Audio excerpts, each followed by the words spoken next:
नमस्कार, प्रणाम भोजपुरिया भैया लोग। और सब बताएं कैसे बानी रुआ सब। उम्मीद करता नहीं रुआ सब ठीक ठाक होखा भैया, और हमहू ठीक बानी।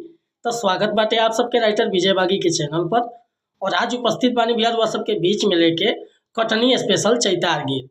बहुत बढ़िया गीत के रचना किले बानी, और दिल से बताओ तनी भैया कि एकर नया म्यूजिक बनवा के झलकुटन में आ गा देतानी, कोरस करवा देतानी, तो गाना 100% चैत में बच जाए भैया। तो चलिए देर ना करते हुए मैटर के शुरुआत कल जा कि कैसे गीत के गावे के बा, का एकर धुन बा, का लय बा। लेकिन वीडियो स्टार्ट कर से पहले भैया एगो बात बतावल चाहब। रउआ अगर नया सिंगर बानी आ सिंगिंग में इंटरेस्ट बा, अच्छा मैटर के तलाश में भटकतानी, बढ़िया गीत नहीं मिलत, सही तुकबंदी नहीं मिलत, या आपके मनपसंद के मीटर नहीं मिलत, तो भैया अगर हमारा चैनल पर आ गई बानी तो सबसे पहले चैनल के सब्सक्राइब कर ली, बेल आइकन प्रेस कर ली।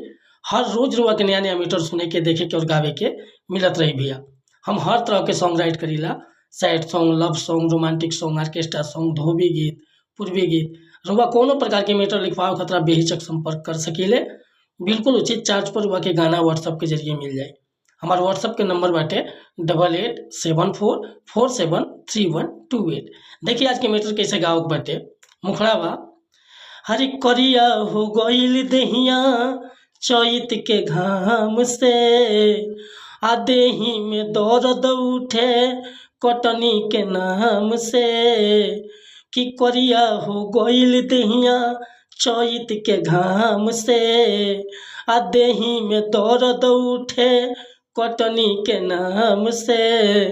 ननदों के संगे लेके जाई राजा जी हमसे, अब राउर गेहूँ न कटाई सैया जी हमसे, अब राउर गेहूँ न कटाई। तो भैया ये मुखड़ा लेकर हुआ सबके बीच में उपस्थित रहनी है। एक रुआ ऊपर से हाई पिच स्केल से गाओ बा, हमारा उतना ऊपर आवाज़ नहीं खेल। अगर डमी दे दिले बानी, अगर ये गाना पसंद होके फुल गीत लिखवावे के चाहता नहीं, तो बेहिचक रुआ कॉल या व्हाट्सअप कर सकीले।